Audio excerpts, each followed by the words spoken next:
Hey folks, Chris here. I just wanted to let you know that the following seminar is actually cut a little short because my camera's battery life is, for lack of a better word, really, really shitty.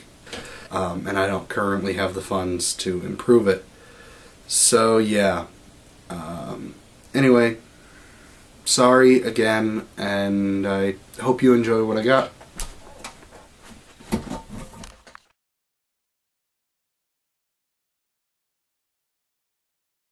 Do introductions real quick.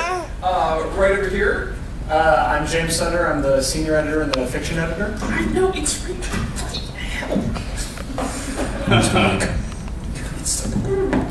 Anyway, I'm Leslie Schneider. I'm the editor-in-chief for Paizo Publishing. I'm James Jacobs. I'm the creative director. And we're here to talk about Secrets of Golarion. Now, I'm not sure if it's secrets as much as just inside the campaign stuff. So we probably dodge the secrets. Does anyone here care about secrets? yeah. Alright, how about spoilers? Who here is super concerned that they might get a spoiler about Rise of the Rune Lords, or the deal behind Aridin dying, or, you know, minor things? No one cares about that? Great.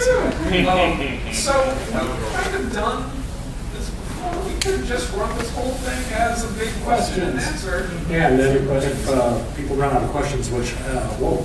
Yeah, I know, eager. All right, let's do That's what the that. people want. There's a giant hand in the back. In fact, it's about giants. I absolutely loved your giant book and how you tied all the giants together and all that stuff. What's the whole reasoning behind that? And how'd you... You're talking to Giants Revisited? Giants Revisited. Giants are awesome because they're all giant somethings. That's, I mean, my theory on giants is that that makes sense. they're all giant stereotypes. So hill giants are giant hillbillies. Yeah, they're all... Frost giants are giant Vikings. Yeah. Fire giants are giant dwarves. Cloud giants are giant Greeks. Storm giants are giant Romans. Marsh giants are giant Innsmouth folk. Yeah. What else we got? Stone giants are giant cavemen. Yeah. Cave orcs, ironically, are not giant cavemen. Cave giants are giant orcs. Rune giants are giant samurais. Yeah. Taiga giants are giant Inuits, Eskimo types. What else do we got? Jungle giants are giant Amazons. Yeah. That was almost relaxing. It worked out. Yeah. There were a few problems with that in the beginning. We got that all fleshed out. But really, that's the thing that's really the most, and that's one of the reasons why I think that stone giants have always been kind of the giants that people aren't that interested in, because from the start of the game, way back 30, 40 years ago, and I think it's pretty obvious that, you know, the frost giant has the Viking helmet on. He's obviously a giant Viking, and the hill giant's always looks like, you know, a creative director, but with bald and no hair. So he's obviously a hillbilly. They're always pretty obvious, but stone giants have never really looked like something. So when we did Fortress of the Stone Giants, that's part of the reason is we wanted to do the giant adventure that wasn't done in Against the Giants. But we also wanted to do something with stone giants to make them good, so we basically went to Wolf Bauer and Wayne Reynolds to team up and fix that. Wayne, we told him, let's maybe do something with Easter Island, and that's why they got these really long, kind of Moai-looking heads. And then Wolfgang really ran with the element of them being like these kind of tribal or shamanistic type characters, which really makes them interesting. So. And really, as soon as Wayne had that picture of stone giants, which was like nothing that had come before it. It was just like, oh, obviously. We've been doing the Monsters Revisited line from the start with classic Monsters Revisited, which was the point where we're like, well, we make goblins interesting, we can make anything interesting. Yeah, and so far, Misfit Monsters were the type where like somebody said that online, it's like almost as a joke, Paizo could do the big book of Flumps Revisited. And it's like, I bet we could. Does anybody remember from, what was it, it was Dragon or Dungeon? It definitely got reprinted in our Monster Ecologies book that we did back for Dragon. We had the Monsters of Suck. That was Polyhedron. It was Polyhedron, yeah. and it was like flumps and ogre mock and flail snails, Developers, and Healer. enveloper. Yeah. So, what's the enveloper? That's the question. The enveloper is a big, tall guy made out of white stuff like marshmallow. And what he does is he kind of has a vague face. He's not quite as well defined as the Stay Puft Marshmallow Man. And he walks up to you and he envelops you. That is all. Next question. When is Princess Euternia gonna have her coup? Where's that guy? Remember Princess Euternia? She's from Taldor. So the thing is, you've seen Crypt of the Iron Medusa, right? I haven't played it yet. Okay, so one of the things, there's a little bit of spoilers in here, so I'll try to minimize it a little bit. But one of the things that when I first, to do a short segue, Mike Shell wrote some old adventures, Sleepless and the Mud Sorcerer's Tomb. And when he approached us and wanted to get back into writing, I was like, yeah, just write some adventure. And he sent 3 proposals, and they were all kind of like 3 pages long, 2.5 pages of awesome political intrigue and all sorts of stuff like that was just really cool, and then a half a page of dungeon. And so I was like, these are cool, but they're we get this a fair amount, but it's like, this is not an adventure, this is a novel. We want you to write an adventure because James Sutter won't let me touch the novels. Yeah. He's better at it too, so that helps. So I basically had, I picked this Tomb of the Iron Medusa, which had like 2.5 pages of Taldan history and like political stuff going on in there. So while the adventure itself is basically go into the necropolis and endure these horrific traps and monsters, the subtext of it is there is supposedly it's like a deed or some sort of piece of paper, I don't remember exactly, but it's something that proves that the current ruler of Taldor is not legitimate. And that there's something in that dungeon that would basically prove, that would help or hinder to a certain extent. So that's kind of a stealthy way that we've started seeding some more, action in that area. We've all seen from Game of Thrones too that works out real well. Yeah, everybody's happy. So there's nothing really planned right now in the immediate future to explore that, but that is something we've touched upon a little bit with London, and so we are aware of this possibilities. Yes? Hey, are you guys going to expand more about Bermea and the grand experiment? I don't want to more chances. Yes, probably. It's one of those weird things where I've always felt like if you're going to do something with Hermea, there's sort of the Hermea Rebellion adventure is this sort of big natural thing to go for, but if we do it, it's got to be big and it's got to be. I want to do it right because I'm a little bit afraid that part of the allure of Hermea is that it's this big, weird experiment and whatnot. And if you actually go in there, like you were saying, it sort of removes its utility as this weird dystopian or utopian place if you actually went in and solved the problems. So I don't know. But that said, also we stay away from it so that Jacobs and I don't have to have the giant brawl over statting up Menkare, since we have different views on how the alignment system works. Here, let me jump in as the mediator of this program. The alignment system, on top of being a rules utility thing, is also philosophy. As soon as you have 2 very intelligent but not the same person debating philosophy, they bring very well-reasoned and very passionate opinions about certain things to the table. So as long as we don't Some people are more intractable than others. As long as we don't stat up Menkare, both of us are allowed to live. So. It's also a little tricky thing about that too is that Menkare is a great worm, isn't he?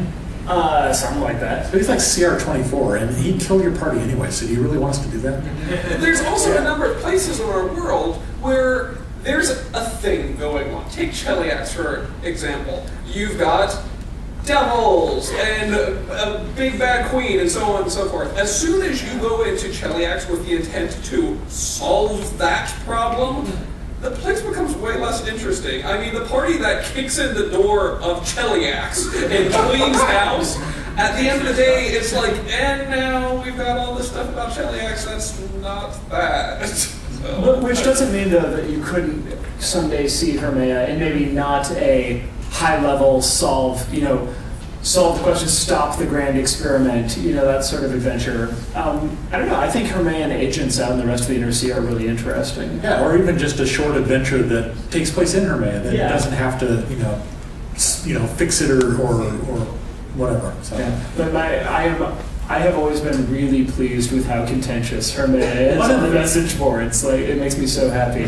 One of the other weird things, there are certain regions of the world that are very much the pets of people at Paizo. Like Nex is pretty much Eric Mona's to play with. Hermea is James Sutter's. And as a result, if we're going to do something with Hermea, James is going to be the one to do it. Nobody else could do that justice, I don't think. And he's busy. And I just tricked him into writing an adventure path, and it took me 63 months to do that. So by taking one of my babies, Karamaga being one of my other few babies, and being like, so Sutter, the new Shining Star is going to go to Karamaga. Sure hope they don't screw it up. You can write that. So for something like that, it's just a weird thing to schedule actually to happen. So, yeah. Yep. You mentioned that in Reign of Winter you're going to have PCs going into Iobaria. Mm-hmm. First, what's that going to be like? And then also, what plans do you have for exploring other parts of Golarion? Like fleshing those out. Is Rob in here, or is he's? I think he ran a Grim Lunch. So, real quick, how many people were in the previous seminar? Not everybody, but a lot of people. So real quick, we announced the adventure path that happened after Shattered Star. It's called Reign of Winter. It's the Baba Yaga adventure path. In this one, Baba Yaga is basically come back to Golarion to reinstate a new Queen of Irison, and it doesn't quite go as everyone plans, and the PCs have to come get involved. And the kind of idea is that this is what happens when we give the PCs Baba Yaga's hut. And so the PCs get to use that. One of the things they're going to do is they're going to go to all of these different places that have winter, strong winter themes to it. One of those themes, the third adventure, is going to Iobaria, which is northern nation in Casmaron. We've already done a little bit about Iobaria back in Kingmaker. I think it was the third Kingmaker book. So it's not really a new place for us. So it's kind of like somewhere, it's different but familiar, so we aren't completely starting from scratch. The hardest thing I've ever done for Paizo was the Dragon Empire's Gazetteer. And that was because it was basically build a new continent that is 3 to 5 times the size of the Inner Sea region. And make sure you don't annoy anybody who has any interest in Asian themes. And in 64 pages. In 64 pages. While doing other things. Yeah, while you have a day job. While you have 12 or 13 authors working on it. It was incredibly difficult, and I'm really, really proud of what we managed to do with that product. But I'm not really eager to go back there again. So for Iobaria, we're going to touch upon, for Reign of Winter, we'll be touching for one adventure on Iobaria. We'll do a little bit more information about it there. The next adventure we revealed is called The Frozen Stars. That's one. How many people here have read Distant Worlds? Thank you. The people of quality in there. In that one, we're going to actually another planet, and then we're going somewhere even weirder for the fifth one is called Rasputin Must Die, and so we're going somewhere even more unusual there. But we are going to touch basically 3 new places in the Reign of Winter adventure path. So that'll kind of be us dipping our toes in, but going just all the way in, like we did with Jade Region, we probably won't do much more of that anytime soon, but... Here's the other element of it.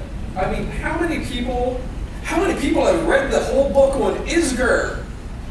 We haven't. Hasn't happened yet. I mean, there's significant portions of the Inner Sea region we still haven't touched, and are in many places just as interesting, more interesting, or have the potential to be more tied in with the ongoing and overarching plots that we have with the rest of the campaign setting than a place like Sarasan on the other side of the world, down islands.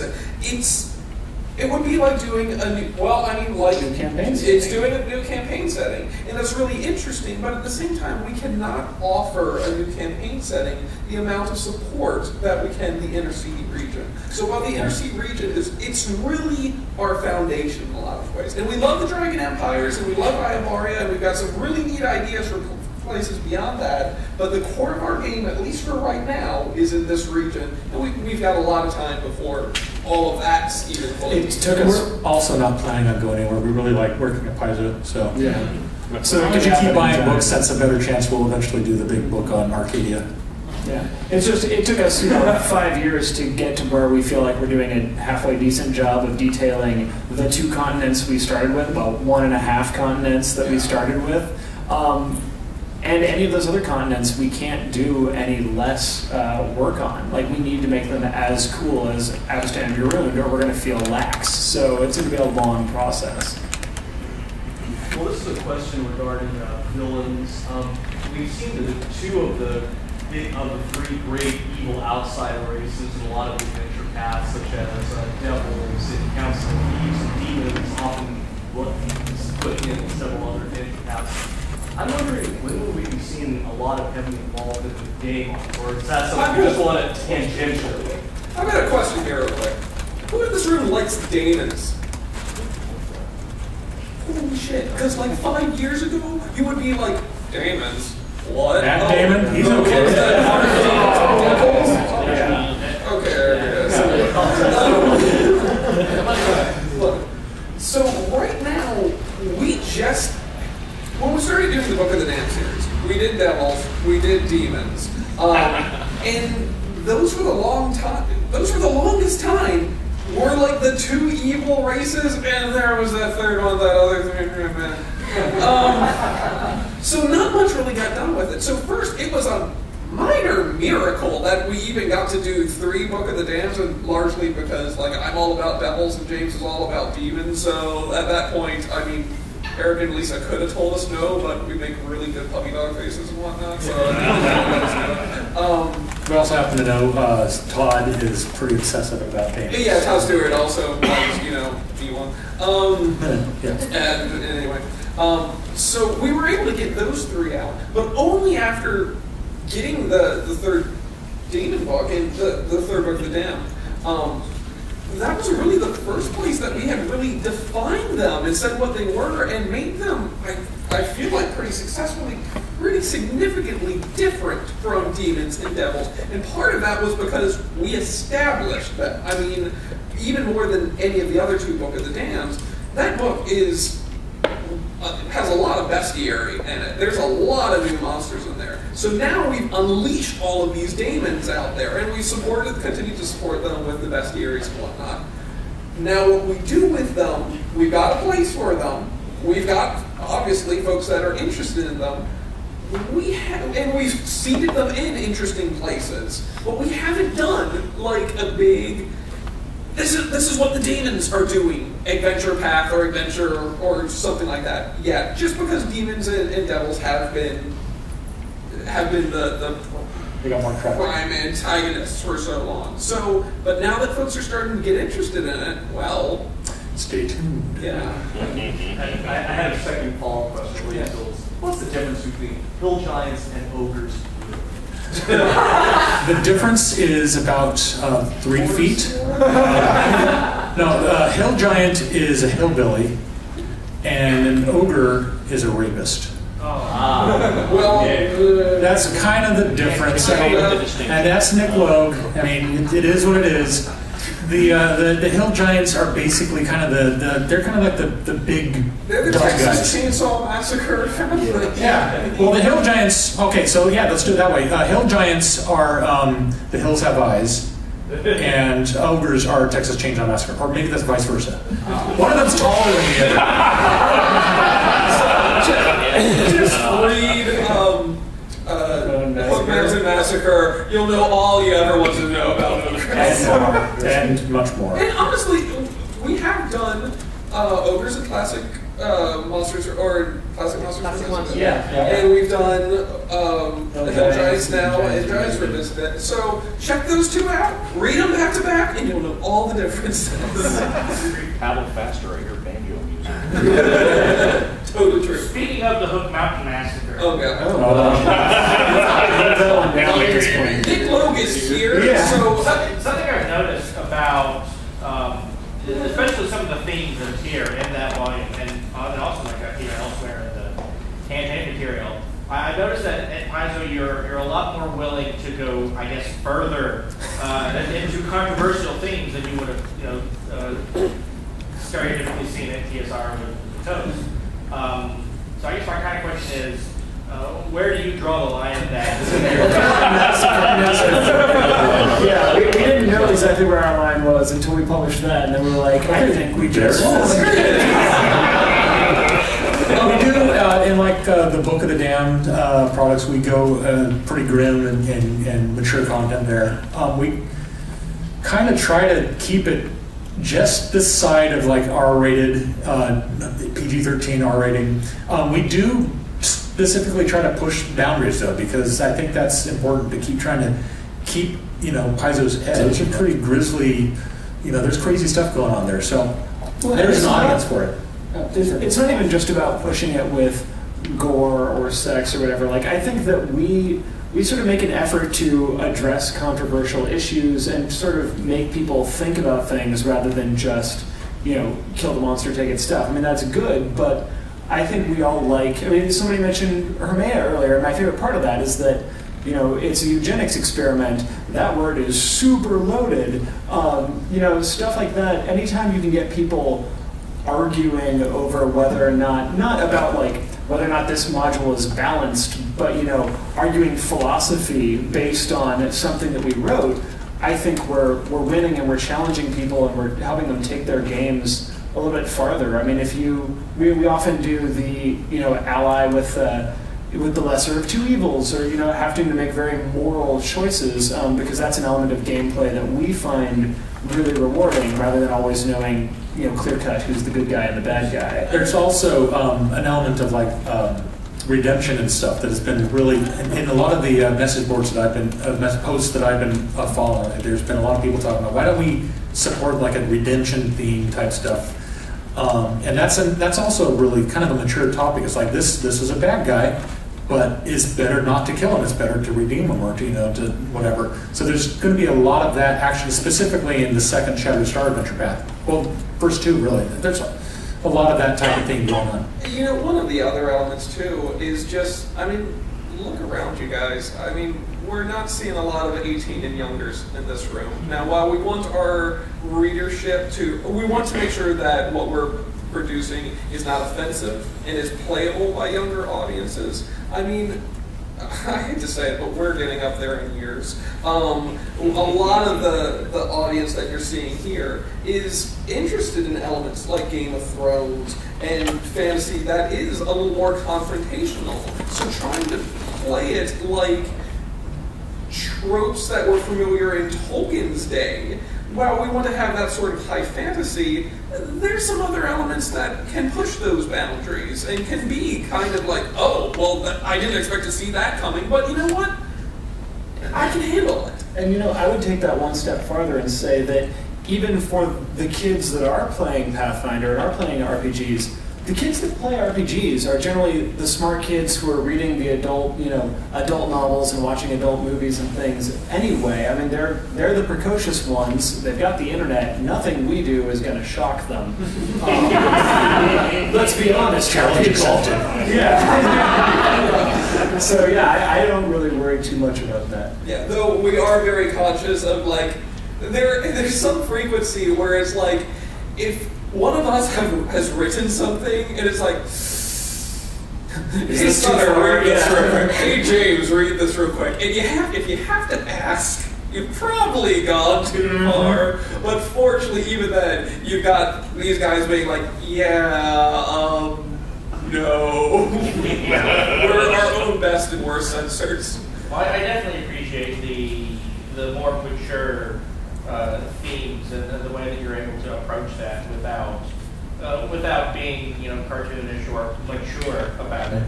Although I still will say that whenever I want to freak somebody out, I'm like, hey, let me show you this part in the hook not let me show you Mammy. There's some stuff there that, yeah. There was a hand right. Nope, she did not get a miniature. Yeah. Oh. I'm just going to say by the same token, if I have young daughters, and if I want to introduce them to the game, I would like to not have them see certain kind of content. Totally. And I'd like to not have to edit too much out of certain modules.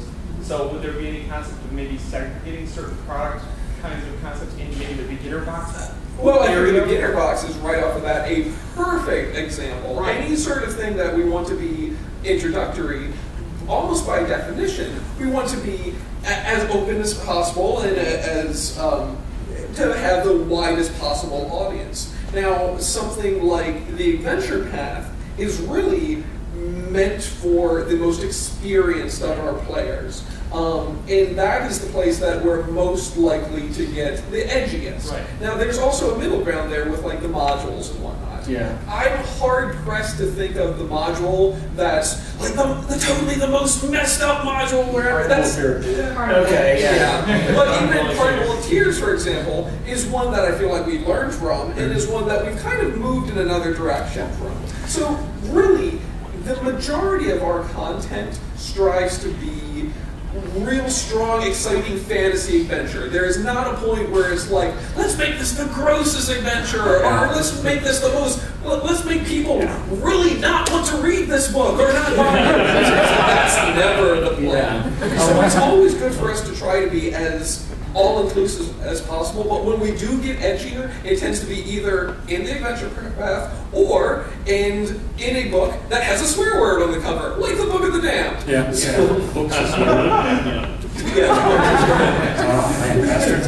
But so another way to look at it is like the adventure path. That is a 6-part commitment. That it's a big product. It's a big thing. Whereas something like a player's guide or something like that is a lot more. It's a smaller physics. So I guess kind of one way to look at it is if it's something that you're going to have to set aside like a lifetime, not a lifetime, but it's just depends on the use of the slow adventure path. But there's absolutely, like Wes was saying, the beginner's box is a great place to start. But have you ever thought about maybe following up the beginner's box with some other more simplistic types of short adventures for kids? Well, we've got a few things going with that. First, we've got on our website a number of different options to continue the beginner box experience. And one of them is an additional adventure, but there's also like the barbarian class and a few other things that are good for making the transition from the beginner box into the main game. So that's all free, right? And that's all for free.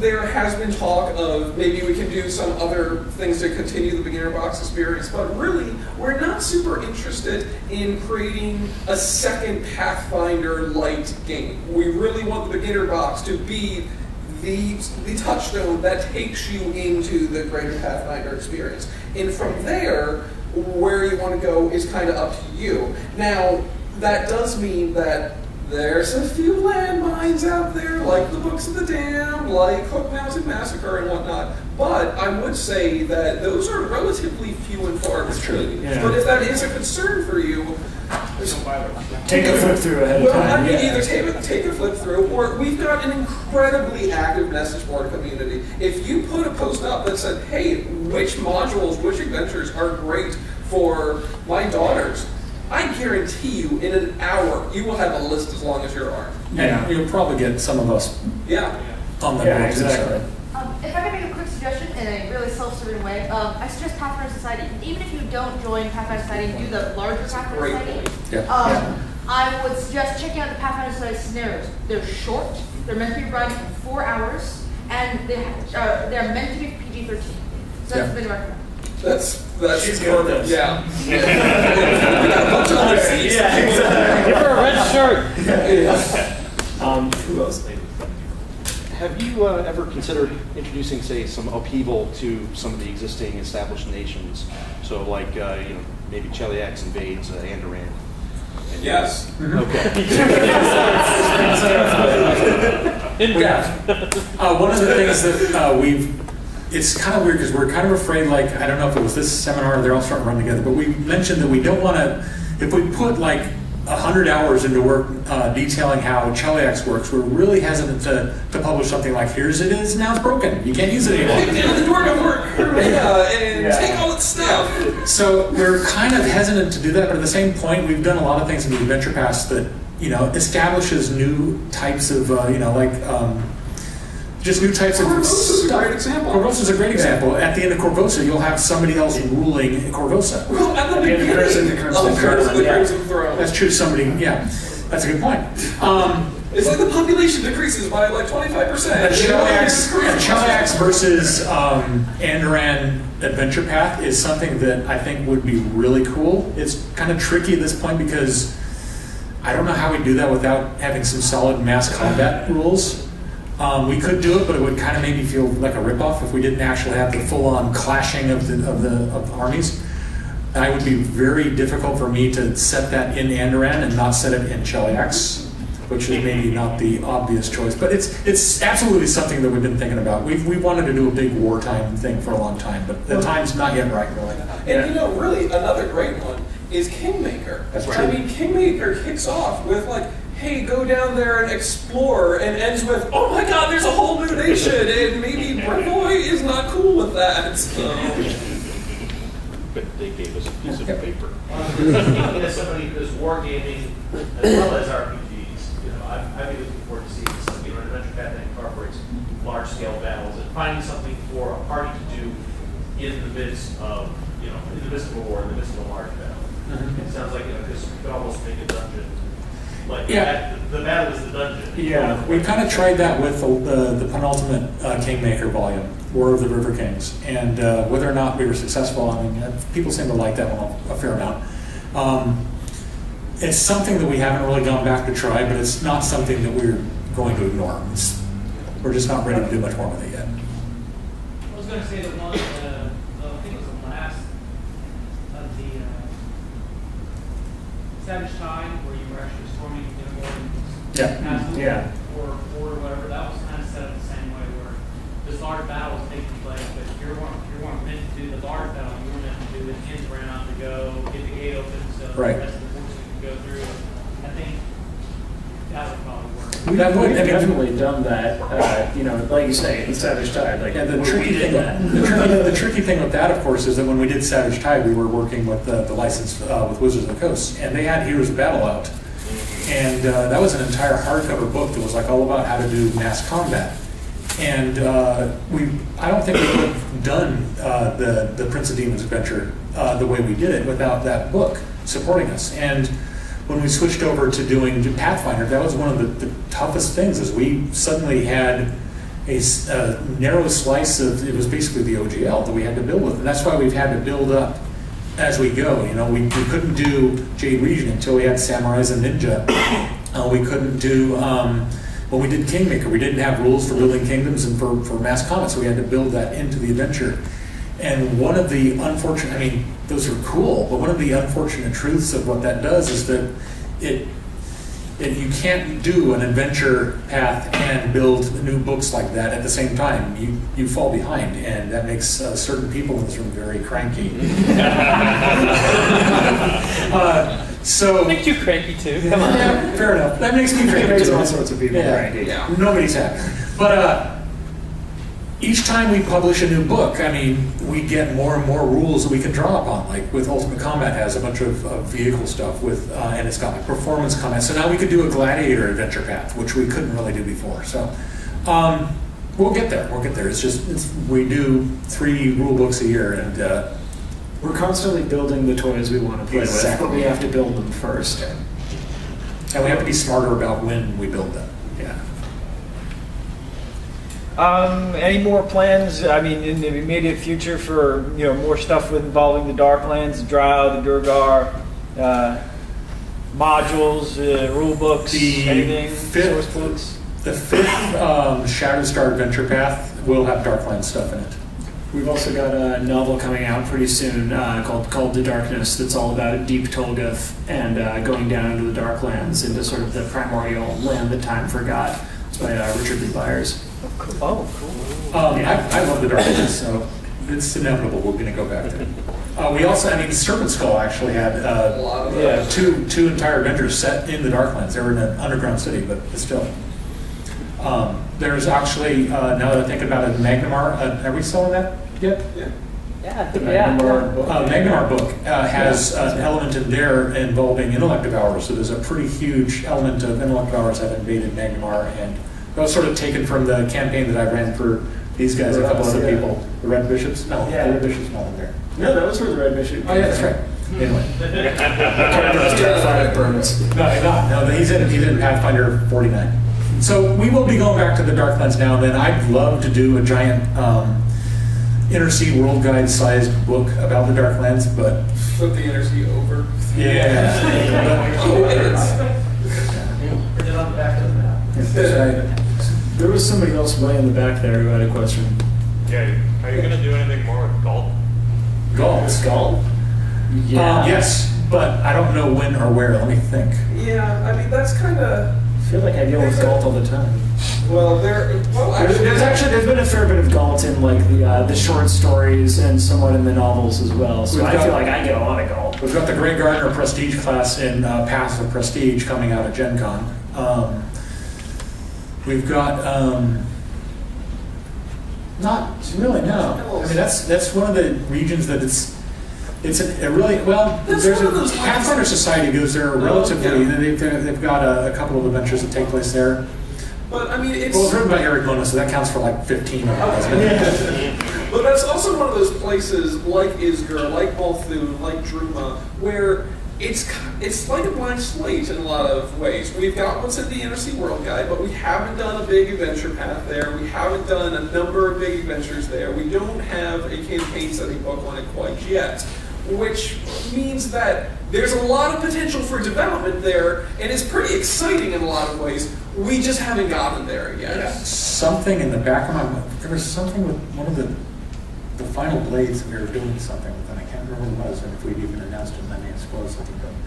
We will be doing stuff with Galt. The thing is, one of the ways we work is to constantly try and seed things that we would like to play with later on. And it's often we don't know when or where we'll get to it, but like pretty much our job is just to try and create as many mysteries that we're interested in as possible, because that's how we get job security. Because coming up with new things is really hard, but if we can find things that we wrote about 5 years ago that we're like, oh, that would be great. This is the next adventure path. that makes our jobs a lot easier. So we'll do something with Galt someday. It's everybody's at Paizo is kind of intrigued by it, even though it's named after, in my mind, a Central California town. But that's only my problem. Yeah. That's what else's problem. Eric really likes Les Miserables, so yeah. Is Tarbathon ever going to be detailed? So Tarbathon is the Whispering Tyrant. We've kind of set him up as he's kind of one of the big bad guys in the campaign setting. He killed a god. He's well, I don't know if he killed a god. Well, he killed. Oh no, he killed Razni. No, anyway, he's tough. He killed him. Yeah. Anyway, so he's tough. We can't. I mean, if we were still under with Wizards of the Coast doing license with them, we could use the Epic Level Handbook to build them up. Now I know the Epic Level Handbook is open content; it's part of the SRD, but I just think that we can do better, and that we can do something with Epic or Mythic or something like that. But we haven't done that yet, so maybe we can do better. But until we have those rules. He's too high CR. This is a perfect example of we don't have the toys to play with yet. So that's something that we want to do down the line here, but just we can't really tell this story until we have the system to tell that story. Now that said, Tarbathon has gotten a pretty considerable amount of detail. We have in Dungeons of Golarion, we have Gallowspire, which is his house, and it's all about it. We've got in the last volume of Carrion Crown, which also takes place in Gallowspire, with, again, you all said you didn't want spoilers, or you all said you did want spoilers, so, very different things. the big villain in that is essentially trying to either be possessed or recreate Tarbathon. So you've got a lot of details about him in there, including its entire article on liches that he's featured in. We've also got a book coming out called Artifacts and Legends that talks pretty significantly about some aspects of Tarbathon, particularly his hat. Yeah, so we've got some pieces out there. Actually, I just want to plug that since Wes did mention it. This Artifacts and Legends book that Wes wrote out is actually a really good place to go if you want lots of the secret histories of Golarion, because there's all sorts of, it's all these different items that are important to the world, but there's so much historical continuity stuff in there, a lot of it that is stuff that has never been seen before. It's all really high power stuff too. Yeah, and it's so an artifacts book. It's a big book of artifacts. So you get to find out, like, not just what this does, but where has this item been for the last 1,000 years? And that's where you start getting some really interesting information, and that's all Wes. So, when's that one coming out? September. Okay. There's somebody new over there. Now you're on the spot. Oh, damn it. We'll come back to you. Elger Wilson. Yeah. You mentioned Tarbathon and his high power level. That kind of gave me another thought. With respect to like the big characters of Golarion, whether they be villains or heroes or somewhere in between. Have you ever had the temptation, and if so, have you ever given in to the temptation to have your own characters basically show up as NPCs? Have you heard of the Niku Kaijitsu? Seriously. One of the things that is actually kind of, one of the more interesting job benefits is that you can put one of your characters into an adventure, and then Wayne Reynolds will paint a picture of it, and then WizKids will make a miniature of it, and Reaper will make a miniature of it. So yeah, we do that. Take the end of the NPC guide. The NPC guide. There's a whole section on there that has Sutter's character, and my character, and James's character, and Eric's. Pretty much everybody from that particular office campaign ended up in that book. And I was a GM, so I got to make a character from a different campaign. Yeah. Was not cheating. But yeah, we do that all the time. Okay. So, A, do you guys know why Aerodin died? And B, will we ever know? Yes, no. We'll get the It's that the God of Humanity was coming back. He was going to bring humanity into a new era, a new golden age was going to start, and instead he died. And prophecy broke, and all these storms took over, and demons came out of the holes in the ground, and an eternal hurricane started up, and all this crazy stuff started happening. And it's really the linchpin on which the entire campaign setting is built. And I have my own theory that as to how it happened, and I've kind of kept that in mind when I've touched vaguely upon it in certain other areas of the campaign setting, so that if 25 years from now we do print that, you can go back and say, oh, that's why that, and that's why this. Well, I want to do the 1 minute version of a tirade I went on last time. Yeah. It will always be more interesting as a mystery than to just say, oh yeah, Phil killed him. Yeah. With the candlestick in the conservatory. There's actually very few things about Golarion that we will never talk about. And because a lot of the stuff is like, well, we won't talk about Hermea now, maybe in 5, 10, 25 years. But I'm pretty sure Aerodin is going to remain a mystery forever. Which is, I mean, given that fact, like the fact that the history of Golarion turns out this sort of like event that creates lots of destruction, would you say that Golarion is like an apocalyptic world in a way that is like in its death throes?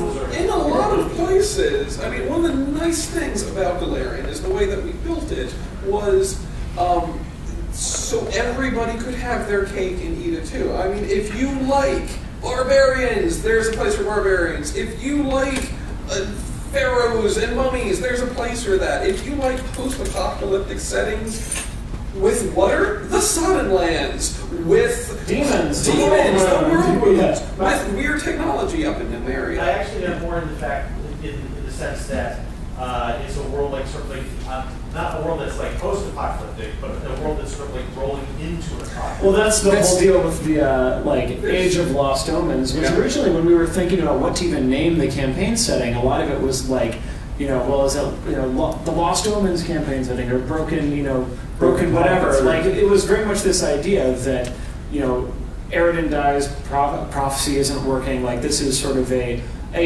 broken age, and as a result, a much more interesting age because anything can happen.